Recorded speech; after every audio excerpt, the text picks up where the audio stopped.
खासदार तर राहिलेच नाहीत ना त्यांच्याबरोबर. आता माननीय खासदार महोदयांनी उभाटातल्या मान्य शिंदेसाहेबांचं नेतृत्व स्वीकारून ते आता मान्य शिंदेसाहेबांच्या नेतृत्वाखाली काम करतायत. राहिला प्रश्न आमदार महोदयांचा. त्यांना सुद्धा आता सारखं बोलवून म्हणजे त्यांच्यावर एक प्रकारे संशयानं बघितल्यासारखं उभाटाचे नेते करतायत. दर आठवड्याला आमदारांची बैठक. ह्याच बैठका 2022 पूर्वी जर घेतल्या असत्या तर ही अवस्था झाली असती का?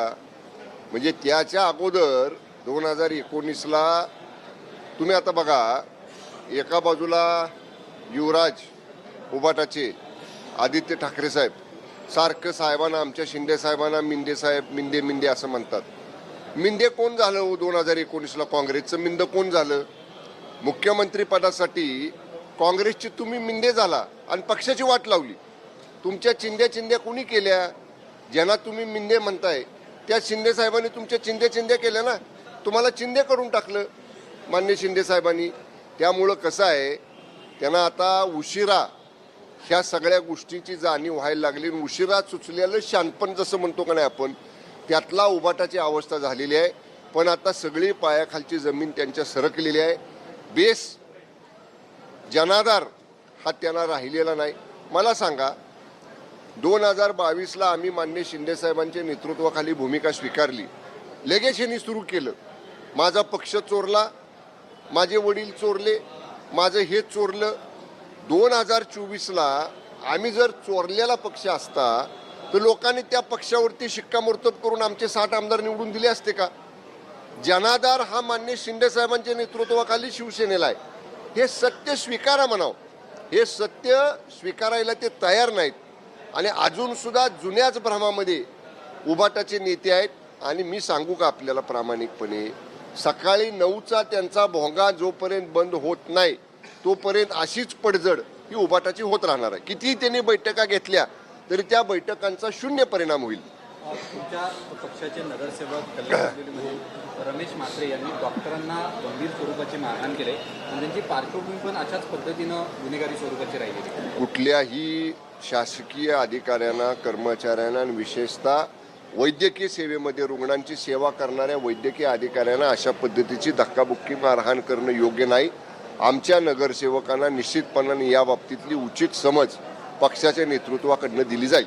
महायुतीकडून महिलांचा होणारा आधार लाडक्या बहिणींकडे त्यांना मिळणारी मदत अशा प्रकारे जी काय महिलांची लाडक्या बहिणींचं काय म्हटलं? लाडक्या बहिणींना ज्या प्रकारे लाडका भाऊ हा संपूर्ण महायुतीमध्ये आहे आणि अशा पद्धतीनं जी काय मारहाण झालेली आहे डॉक्टरांकडून म्हणजे त्यावरती कारवाई काय केली जाते? मी सांगितलं ना की निश्चितपणे अशा पद्धतीचं कोणीही समर्थन या कृतीचं करणार नाही. कुठल्याही पक्षाचा कुणी नगरसेवक जरी असला तरी कडक शब्दात त्यांना या पद्धतीची समज आमच्या पक्षाच्या नेतृत्वाकडनं दिली जाईल. समज ही पुरेशी असेल का? कारण अशा प्रकारचं नाही बघा, निश्चितपणे त्यांना कडक समज दिली जाईल आणि हे चुकीचं आहे, हे घडणं योग्य नाही. या बाबतीत त्यांना निश्चितपणे कडक शब्दात सांगितलं जाईल. सातारा फलटणमध्ये 4 जणांचा विजेचा शॉक लागून मृत्यू झालेला आहे. काय मी याच्या बाबतीत रात्री देखील सकाळी देखील जिल्हा पोलीस अधीक्षकांच्या बरोबर बोललेलो आहे. SDPO म्हणजे उपविभागीय पोलीस अधिकारी घटनास्थळी गेलेले आहेत. स्थानिक पोलीस ठाण्याचे पोलीस प्रभारी अधिकारी त्या ठिकाणी आहेत. याची कारण मीमांसा आमचे अधिकारी फील्डवर जाऊन या ठिकाणी शोधतायत. थोड्याच वेळात त्या बाबतीतला वस्तुनिष्ठ अहवाल जिल्हा पोलीस अधीक्षक या ठिकाणी माझ्याकडे पाठवणार आहेत.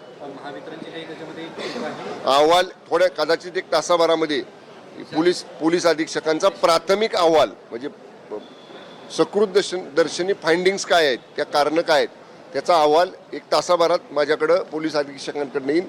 दुपारच्या वेळी सभागृहातून आल्यानंतर मी आपल्याशी त्यावर बोलतो. बरेचसे नेते भेटलेत राष्ट्रवादीचे भाजपच्या बड्या नेत्यांना आणि त्यांना आपण मुख्यमंत्री करू अशी पण चर्चा होते.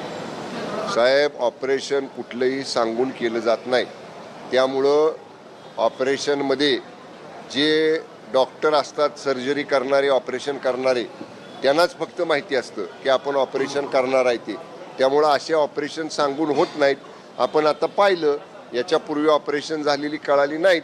अगदी परवा दिवशी सुद्धा महाराष्ट्राच्या विधिमंडळात सुद्धा अशा पद्धतीचा एक प्रसंग घडला. त्याची कल्पना सकाळपर्यंत कुणाला नव्हती.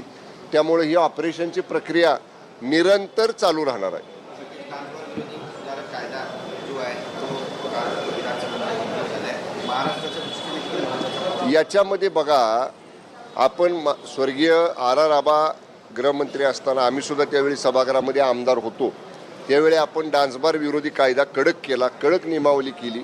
पण लाईव्ह परफॉर्मन्स ऑर्केस्ट्रा ह्याला जी परवानगी मिळायची त्या एका पळवाट शोधून अशा पद्धतीनं काही डान्सबार चालले जायचे. पण आता लाईव्ह परफॉर्मन्स ऑर्केस्ट्राचे जे आहेत त्याचे सुद्धा नियम, त्या पळवाटसुद्धा हे अशा डान्सबारवाल्यांना सापडणार नाही अशा पद्धतीची दुरुस्ती आपण कायद्यामध्ये केलेली आहे. त्यामुळे निश्चितपणे पूर्णपणे राज्यामध्ये डान्सबार 100% बंदी या कायद्यामुळे आणली जाईल. Okay, thank you. सर्रासपणे विकला जात आहे. खरं तर कडक कायदा असताना, बंदी असताना देखील अशा पद्धतीची त्या ठिकाणी खुलेआम विक्री होत आहे. तुकाराम मुंडे हे कारवाई धडक करताना पाहायला मिळतात. पण अशा पद्धतीत स्टिंग ऑपरेशन लोकशाहीने केलेलं होतं, पण खुलेआम गुटखा अजूनही विकला जातो. अकोल्याची जर माहिती आपण या ठिकाणी आता मला दिलेली आहे. मी आता सभागृहात चाललेलो आहे. माझं कामकाज संपल्या अकोल्याच्या जिल्हा पोलीस अधीक्षकांना मी लगेच या ठिकाणी सूचना देतो आणि त्या ठिकाणी सुद्धा कडक कारवाई, अधिक कडक कारवाई, कडक मोहीम राबवण्याचे आदेश देतो.